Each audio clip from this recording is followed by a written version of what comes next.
Hello everyone. Welcome to this training session on hypothesis testing. My name is Vamsidhar.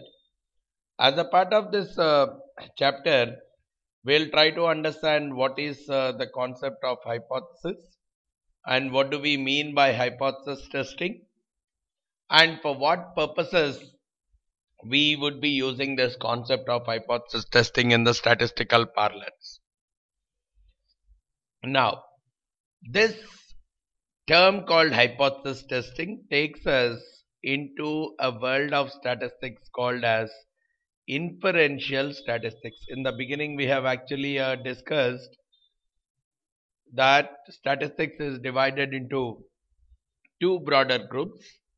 One is the descriptive statistics, which involves the calculations, and based on the calculations, I'm trying to make some kind of conclusions or inferences. So hypothesis testing is the base typically to make conclusions or inferences about a population by observing a sample data. And that is what we are doing in the entire world of hypothesis testing. So we'll just get started with this chapter and see what kind of conclusions we can make and how do I use the sample to typically make a conclusion about the population. So broadly in this chapter, we'll introduce you to the different concepts of hypothesis testing, then create some kind of hypothesis or claims. Hypothesis is also called as a claim or a statement. The English meaning of hypothesis is nothing but a statement, some assumption, some claim, some statement. So one about a proportion, about a mean, when the population standard deviation or variance is known, about a mean when the standard deviation or the variance of the population is not known, and also about the variance or the standard deviation in the data. Now, like this we can make many other conclusions or claims. So once we understand the world of hypothesis testing, how do we use the sample to typically make conclusion about the population? We can extend it to any number of claims, and the whole world of hypothesis testing is about making a claim and then using the data to either support the claim or reject the claim. That is what is the world of hypothesis testing. For example, someone makes a claim that this political party cannot win more than 40% of the votes. Then what are we saying here? The claim has been made by someone that they cannot win more than 40% of the votes, which means they will win only less than or equal to 40% at the max. And so I have to test that claim using a sample, because I cannot go to each and every person and find out whom they have voted for, but still I should be able to either accept that claim or reject that claim. So I am trying to test it with a sample and try to adjust the sample to some extent using the concept of margin of error or standard error, which we have discussed in our earlier chapters, and based on that say whether the claim is a valid claim or that claim has to be rejected. So that is what we would be seeing. So once we understand the basic world of hypothesis testing, you will be very much comfortable in doing any kind of test, because the procedure for doing a testing, hypothesis testing for any type of claim remains to be the same. So with that as an input, we'll move forward. And as we initially discussed, that we are moving into the world of inferential statistics. As a simple definition, the inferential statistics is nothing but I use the sample data to either estimate a population parameter or whatever the hypothesis or a claim that has been made about a population parameter, I will test it using the sample data. For example, if someone makes a claim that the height of average Indian male is less than or equal to 170 or cannot be greater than 170. Both are one and the same, right? English is different. The average height of an Indian male cannot be greater than 170 or is less than or equal to 170 only. Whatever is the statement, that's a claim. Now, I have to see whether that claim can be accepted or rejected. And that is what we are trying to test using our sample data. And for that kind of a purpose, we will be using the concept of hypothesis testing. So, as I defined hypothesis, it is nothing but a claim or a statement about any property of a population. In this chapter, we are talking of proportions and mean and variance. But as we move along, we'll see many properties of one single data set or multiple data sets. So that's how the complicated decisions or conclusions will be made. But as initial set of conclusions in this chapter, we will be focusing on the proportions, the mean and the variance of a data set. Apart from the data, as we have been discussing right from the beginning, we should be interested in the context of the data, the source from where the data is collected. Is there any kind of incentive mechanism for doing this particular study or test? What kind of sampling method is being used? Because most of the conclusions are really valid in case the sample is more of a randomized sample rather than a voluntary response sample. So some of the things we have to do as a groundwork before we actually do some kind of conclusions or inferences about a population. When we are saying we have to understand the world of hypothesis testing, few things for us. First is establish the hypothesis. We talk about two types of hypothesis. One is a null hypothesis, one is an alternate hypothesis. For any claim which someone is making, I should be able to make correct null hypothesis as well as alternate hypothesis. So how do I express the mathematical form of null hypothesis or the mathematical form of alternate hypothesis is the first step in hypothesis testing process. Then obviously once we have made a hypothesis about a population, I need to collect the data, sample data, and on that sample I compute that corresponding property. When the hypothesis, let's say, is about average height of Indian male 170. So how do we express the hypothesis? I'll come to it. But assuming the hypothesis is established regarding the mean heights of the individuals, I'll collect the individual's data sample, and for that individual sample I'll compute the average height of that sample. So that average height or mean height of that sample is what we are calling as statistic. So using the statistic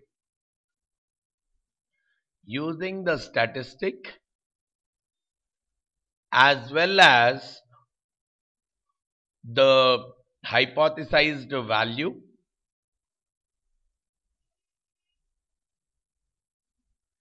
and also the standard error, three things. Using these three things, we compute what is called as a test statistic. For each of the tests, there is one formula that would be associated for computing the test statistic. So this is calculated from our sample. This is what is the hypothesized value or the claimed value that has been made. If someone says the Indian male height cannot be more than 170 centimeters, so the hypothesized value is 170 centimeters. Whatever the mean height we have got from our sample is what is our test statistic. And standard error, again for different kinds of tests it is different. So based on these three values, we compute what is called as a test statistic for that particular test. So if I am finding out the proportions, there is one test statistic. If I am claiming for means, there is some other test statistic. If I am claiming for variances and standard deviations, then there is another test statistic. But you remember that all these test statistics are computed based on these three values itself. Now, once I calculate the test statistic, we would also know what is the corresponding distribution for this statistic. What is the corresponding distribution? Does this statistic follow a Z distribution or a T distribution or a chi-square distribution? What it is? It comes from that test statistic. Now what I do is, now that I know the distribution, I will find out what are the critical values in that particular distribution corresponding to a particular confidence interval. So what is that critical value? That particular value in the graph of that particular distribution, which will correspond to that area of the confidence interval. So when I say 95% confidence interval for a Z distribution, which is a standard normal distribution, let's say this, I want the 95% in the middle. Now I want to find out what is this Z value and what is this Z value. That will give 95% of the area. And those are what are called as the critical values. And depending on what is our rejection region, we call that as our critical region. Let's say in this part as well as this part are our rejection regions. So that particular rejection regions are called as critical regions. And what we can very well do is, we will see whether our test statistic is falling in this rejection region or in the acceptance region, non-rejection region. Depending on where a test statistic is with respect to that particular distribution, I can either reject the hypothesis or reject the claim or go ahead with the claim. The final conclusion, whatever we are making, it has to be in plain, simple English terms without any kind of statistical usage there. Because at the end, either the statement has to be the average height of the Indian males is not greater than 170, or it cannot be the case. Either it is greater than 170 or less than or equal to 170. It cannot be anything else. And the conclusion need not be statistical in that. The analysis could be statistical, but the conclusion can still be a non-statistical kind of a conclusion. And in this context, we also introduce something called a p-value, which we'll discuss about it as we move further. But once we understand this flow, becomes very, very easy to do a hypothesis testing, whatever may be the kind of data. So the first step is null hypothesis. Any claim that is given. So let's take an example. The average height of the Indian male cannot be greater than, so the English is, we use the mean height of an Indian male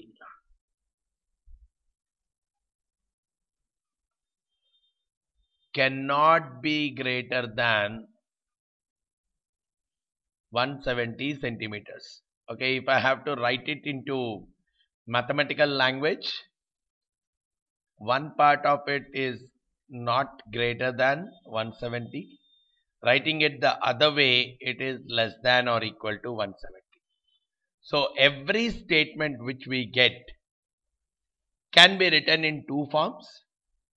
One which contains the equal to, and one which does not contain the equal to.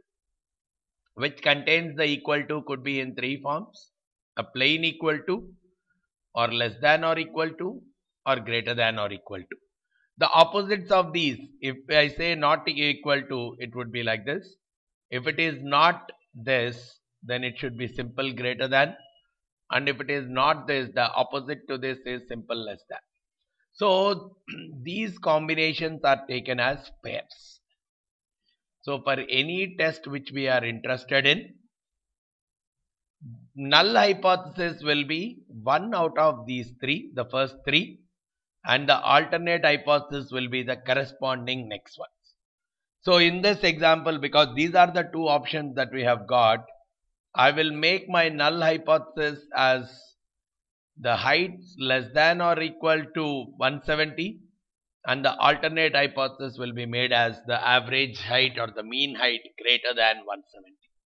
That's the first statement. So null hypothesis is always something where the value of the population parameter is equal to the hypothesized value or a claimed value. Sometimes it could be just with equal to, sometimes with a greater than or equal to, with a less than or equal to. It cannot be anything else. Without equal to, null hypothesis cannot exist. Even in some cases where there is a non-mathematical form, if I have to write it in an English form also, we have to write it as either there is no effect or no difference. But in case of alternate hypothesis, we always show either a greater than or a less than or not equal to. So equal to should not be there in the alternate hypothesis, whereas equal to is mandatory as a part of the null hypothesis. So whatever is the statement that is made, whatever the claim that is made, if I convert it into a mathematical language, it should contain the equal to for a null hypothesis, and it should not contain the equal to for an alternate hypothesis. That's the first step which you have to be comfortable with. Then, as I said, test statistic, it is computed with three items, and that is the value that helps us in taking our conclusions. And the three items that are being used are the hypothesized value, which is a part of the claim statement, the sample statistic, which is computed based on the sample data which we have collected, and the standard error, which is computed through the various mechanisms which we have discussed even in our earlier chapters also. So based on that, if I am testing for proportions, I'll use one type of test statistic. We'll discuss each of these things. But in simplicity, this is the hypothesized proportion. That is the proportion which you have computed from your sample, and this is what is your standard error. Similarly, when you are testing for the mean, if the population variance is not known, I will use this test. If the population variance is known, I will use this test. Here also, this is the hypothesized mean. In our example 170, this is our sample mean. If I have taken a sample and found out the average mean height of that sample, let's say I got 165, then this is the sample mean, this is the hypothesized mean, and this is the standard error. The standard error is because of the difference between the sample value and the with a level of confidence or a level of significance. Then if I am testing for the variance, I am talking about this particular test statistic. And as we are seeing, for each test statistic, we will see what is the distribution. In these two cases, it's a standard normal distribution. In this case, it's a t-distribution. In this case, it's a chi-square distribution. So, corresponding to this particular identified distribution, I will have to find out the critical values.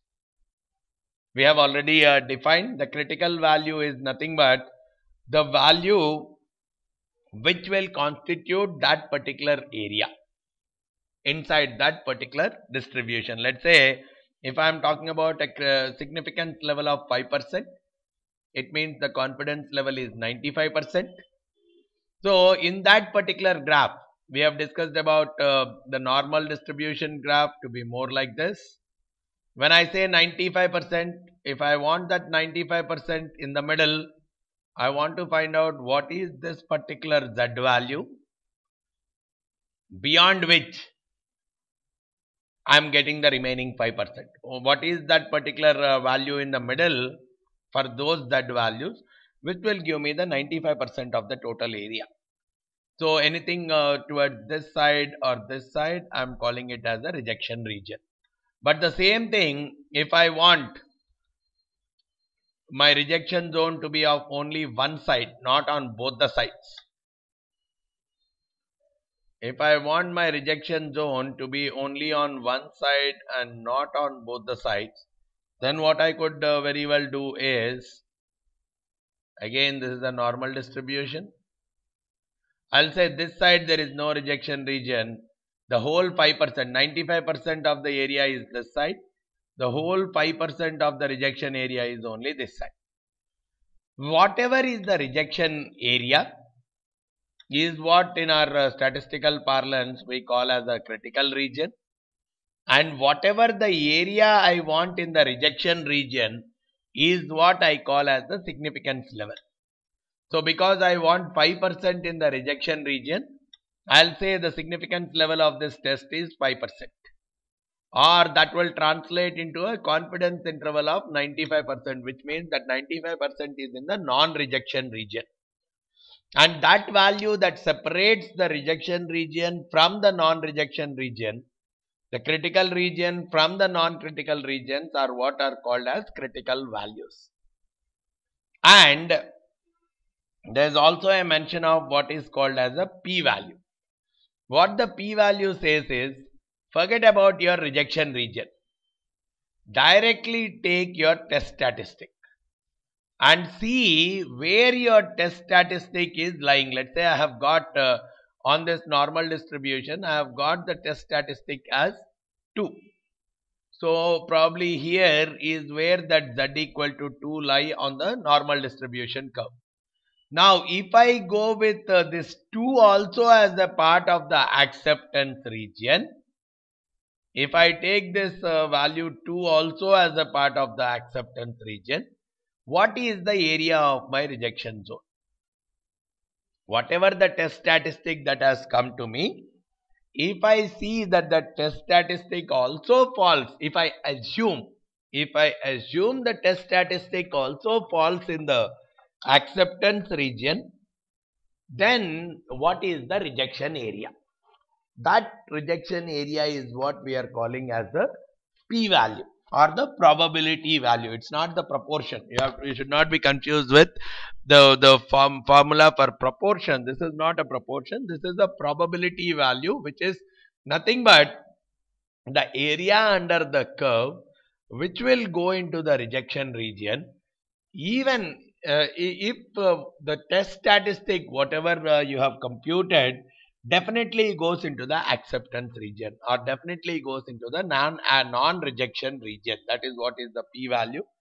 And when you are using tools like Excel or SPSS or any statistical analysis tool, the p-values are automatically given by the system.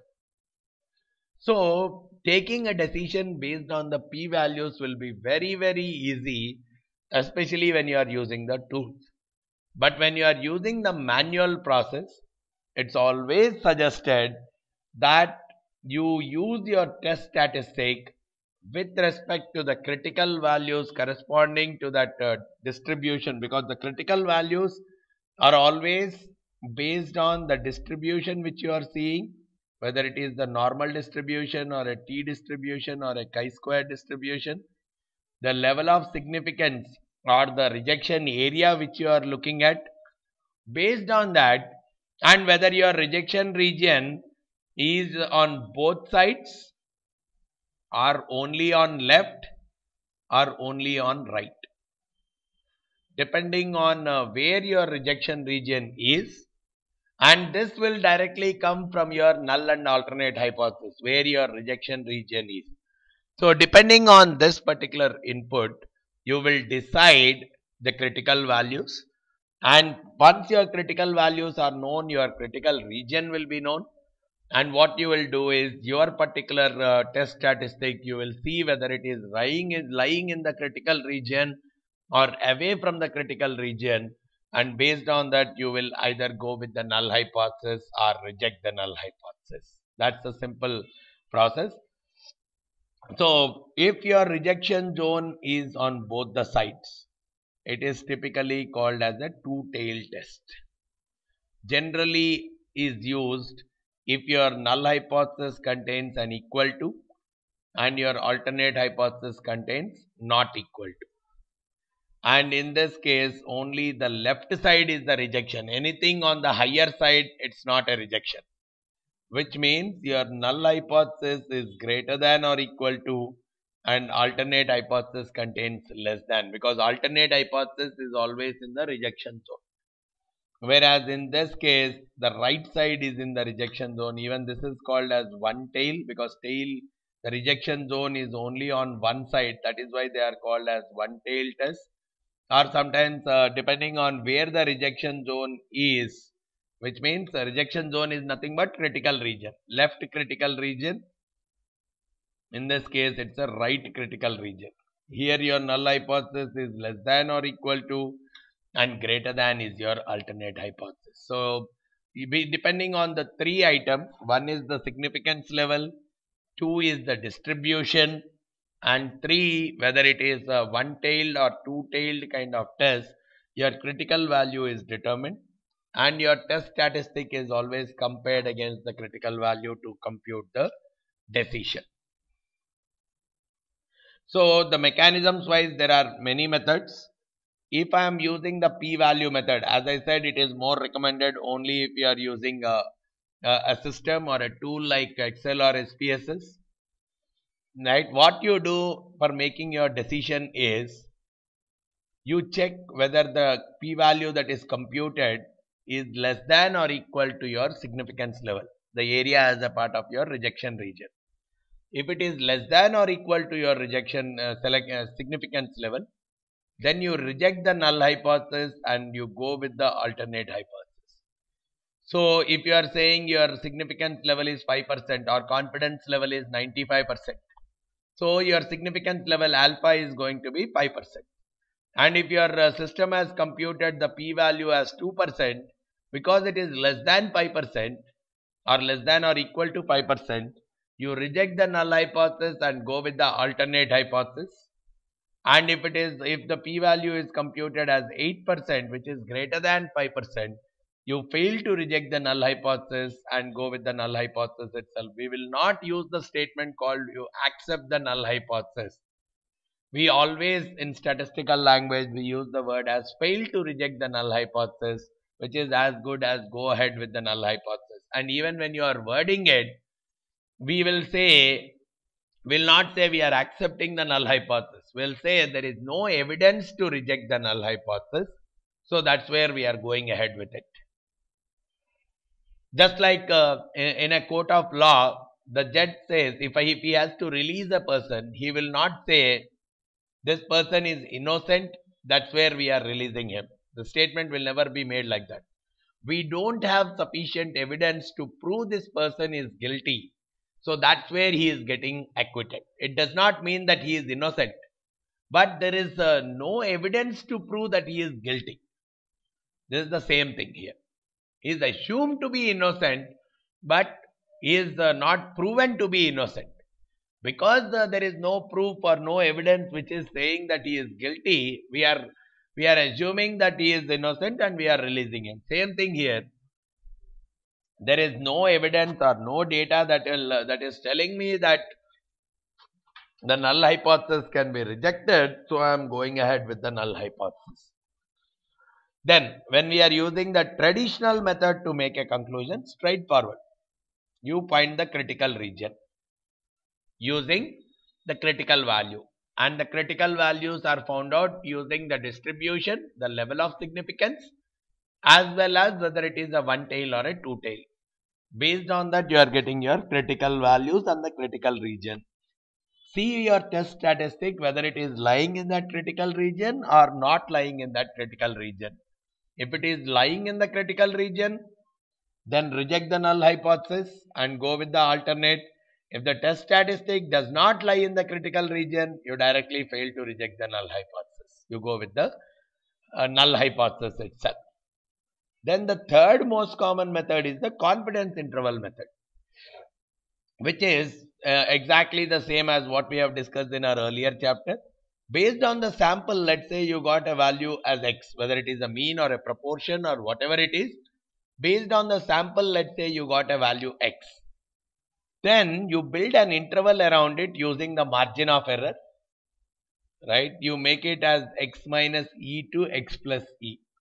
This e is based on the margin of error, which is found out as your critical value times the standard error, which we have discussed in our previous chapter. So this is the interval. Now what you can do is check whether the hypothesized value or the claimed value is lying within this interval or not. If the claimed value is lying within this interval, then you go with you don't reject the null hypothesis, you go with the null hypothesis. If the claimed value is not lying within this interval, then we are rejecting the null hypothesis. So these are the three common methods that are used to make your decisions regarding the population parameters. If you are confident about these three mechanisms, and the second and the third, the traditional method and the confidence interval method, are straightforward, whereas the p-value method, it would be good to use it only when you are using the system, because additional calculations are involved in determining the p-value. Whereas when you are using the traditional method or a confidence interval method, just with your test statistic as well as the critical values, you are able to find out whether you have to go with the rejecting the null hypothesis or failing to reject the null hypothesis. So if this process is clear for you, any kind of hypothesis testing can be done in the same manner. Whereas when we are doing this hypothesis testing, generally we encounter two types of errors: a type 1 error or the alpha error called as, and type 2 error which is called as the beta error. Alpha, which we have already seen, which is nothing but the level of significance. So typically it's like this: rejecting a null when it is true, which means if null should not be rejected, we are rejecting it. So what is the chance of doing that? It is exactly same as your level of significance. So if level of significance is higher, then there is a greater chance that you are rejecting the null hypothesis when it should not be rejected. That's an error. And sometimes you are failing to reject the null hypothesis when it is actually false.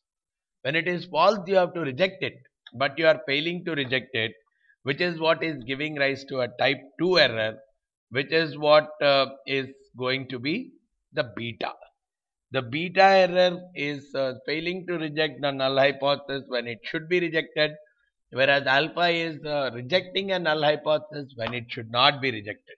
And our intention should always be to minimize both these errors, because that is what will give us success in the usage of the test.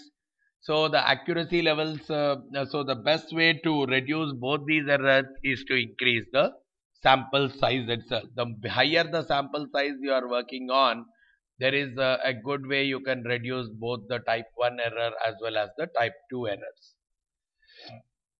And yeah, we have already discussed about the p-value method. At the end, the system will compute the p-value based on your sample.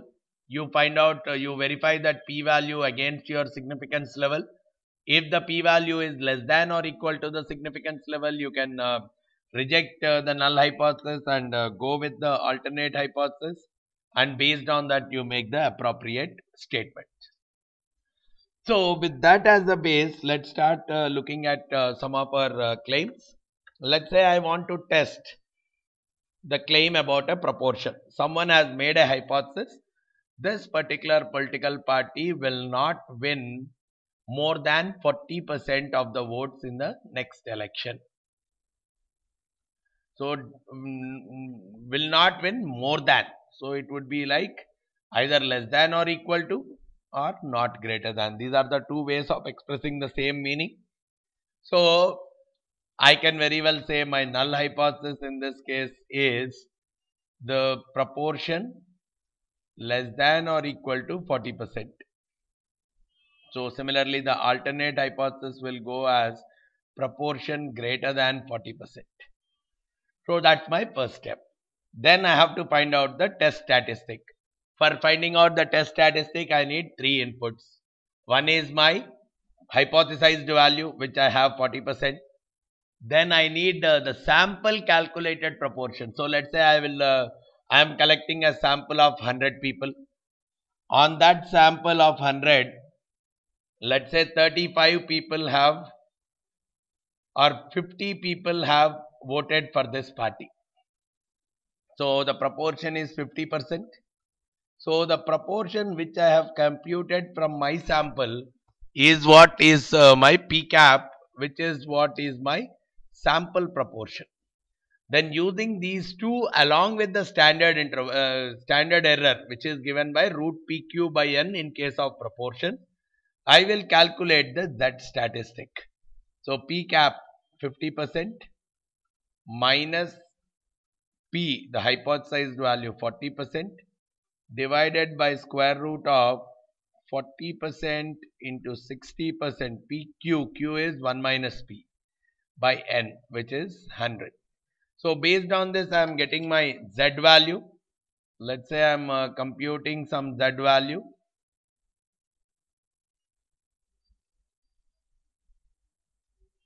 Let's say I have computed the Z value as 50% minus 40% divided by square root of 40% into 60% divided by 100. Alright, so this is giving me a Z value of 2.04. That's my next step. So it has given me a Z value of 2.04. Now I have to know whether this particular claim has to be rejected or failed to be rejected. Now I know that this is a Z distribution, which is a standard normal distribution. Alright, so this is the typical graph of a standard normal distribution. Then because my null hypothesis is less than or equal to and alternate is greater than, the rejection is only in the right side. So then if I am saying 95% confidence level or 5% significance level, that entire 5% is on the right side itself. So this area is going to be 5% and this area is going to be 95%. Now I want to find out this particular Z value, which will separate 95% to this side and 5% to this side. Checking out in the normal distribution tables, I get this value as 1.645. So then I will say any Z value that is greater than, because we have a 0 here, any Z value that is greater than 1.645, I'll put it into the rejection region, and if the Z value is less than 1.645, I'll put it into the acceptance region. We got our Z value as 2.04, which is typically in the rejection region. So I'll say based on this statement that this particular, in this case, the null hypothesis has to be rejected because our test statistic is lying within the rejection region or the critical region.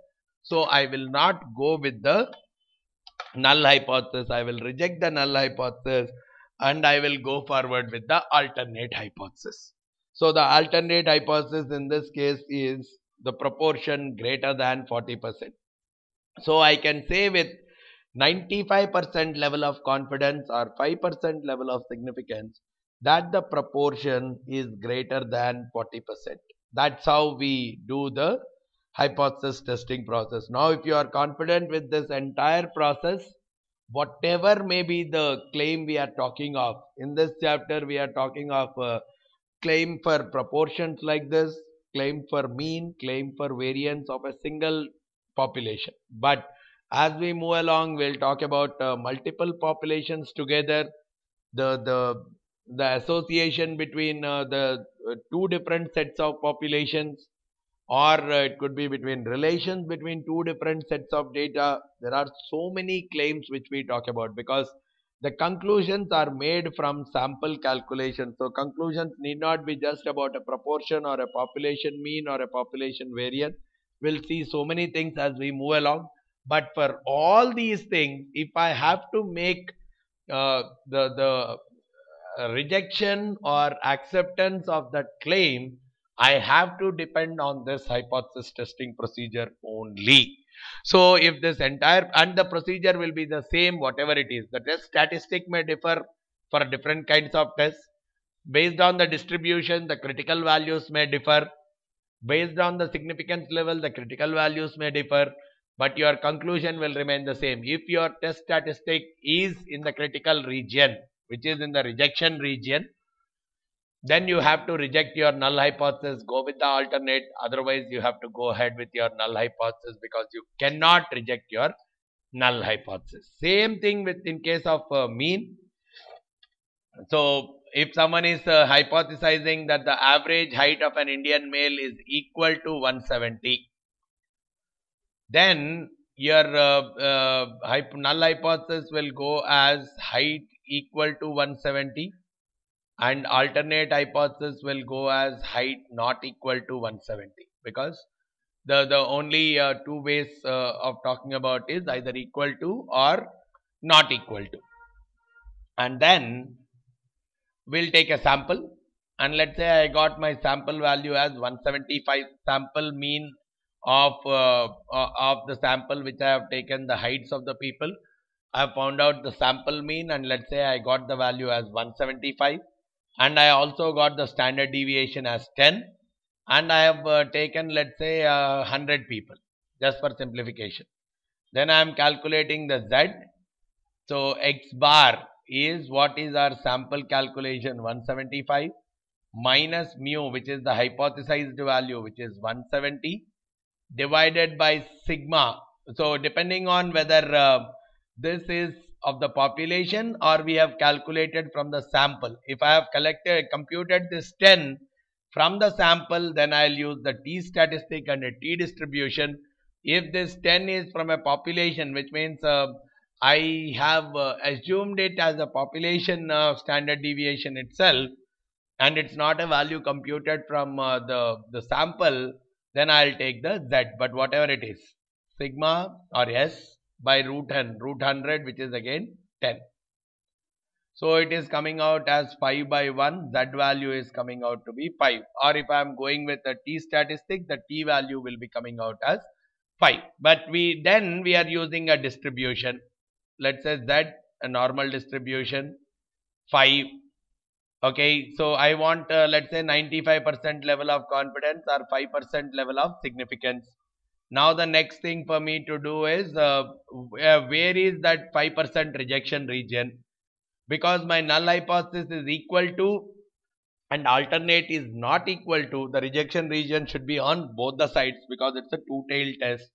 So there should be some 2.5% of the rejection region this side and another 2.5% rejection region on this side. Now I want to find out these two critical values, which will separate the critical region or the rejection region from the acceptance region. From the normal distribution tables, I will get these values as minus 1.96 to plus 1.96. Then I will see why. If it is a t distribution, probably it would be slightly wider, as we have discussed. The t distribution is slightly more wider compared to a standard normal distribution. So let me assume that somewhere around plus 2.1 to minus 2.1 will be your critical values. So anything below minus 2.1 or above plus 2.1, it falls under the critical region.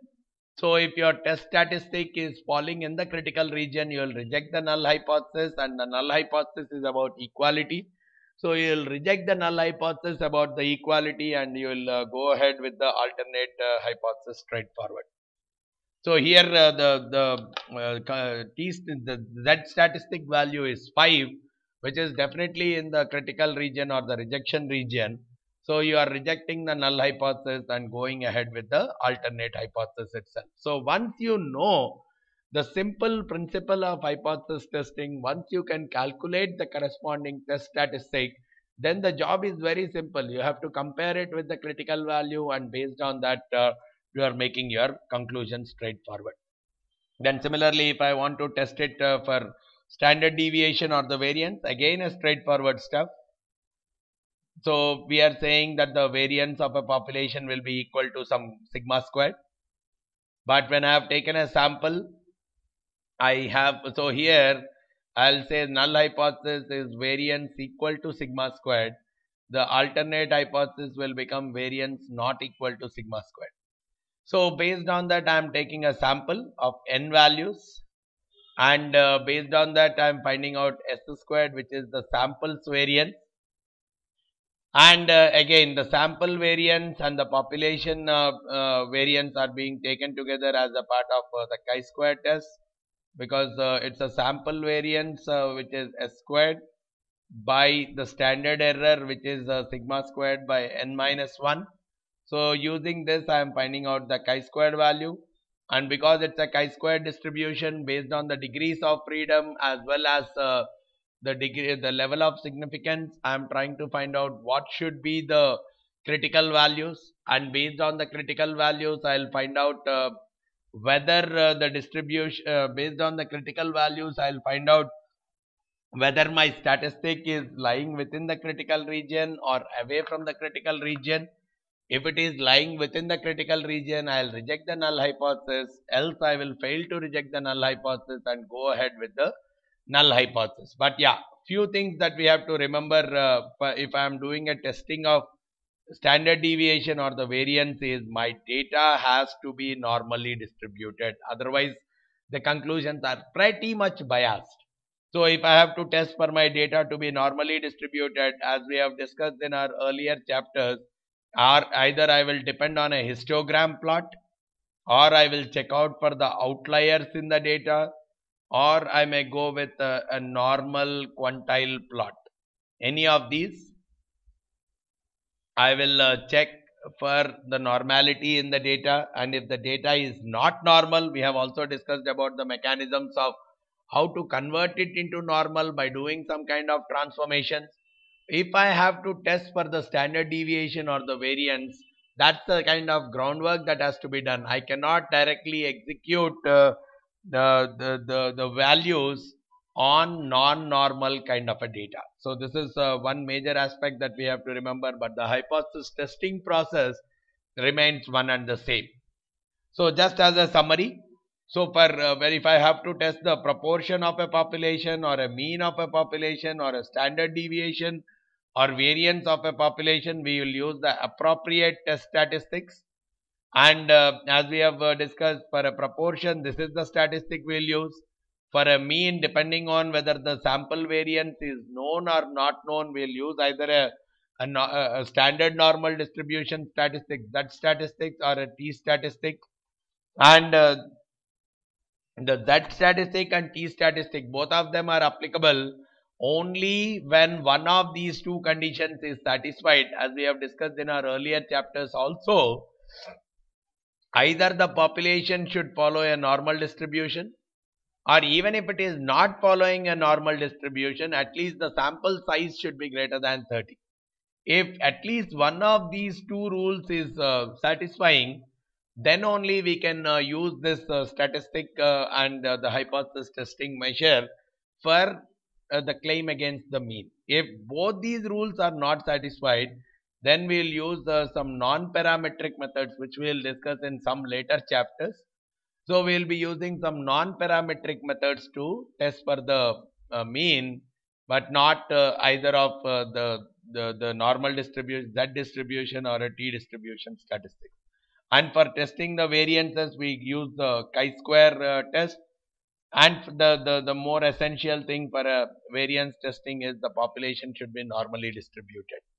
And when it comes to the proportion test, we have to see that this particular test statistic is applicable. The required condition for applying that test statistic is your NP should be greater than or equal to 5. N is the sample size, and P is the probability of success or the proportion of success, and similarly NQ also should be greater than or equal to 5. Only in that case we can apply this formula, because there is some approximation of the binomial distribution is happening with the normal distribution, and this criteria is a part of approximating binomial distribution to a normal distribution, and that's the reason we are using that as the mandatory criteria. So I think you are comfortable with this chapter is primarily has focused on the basic concepts of hypothesis testing and introduce you to different types of tests, especially claims relating to the mean, the proportion, and the standard deviations. Right, the moment you get a comfort level on doing these kind of tests on the sample data, even the advanced versions of hypothesis testing, which will involve multiple samples, correlations, regressions, and variant multiple sets of data, multiple samples of data, all these things will become more and more comfortable as we move further, because the entire aspect of hypothesis testing is very simple. First establish null hypothesis or alternate hypothesis, and then create a test statistic using the sample statistic, the hypothesized value, as well as the standard error. Then find out the critical values for your particular distribution using the significance level, using the degrees of freedom, and whether it is one tail or two tail. Once you have your critical values, you will get your critical region.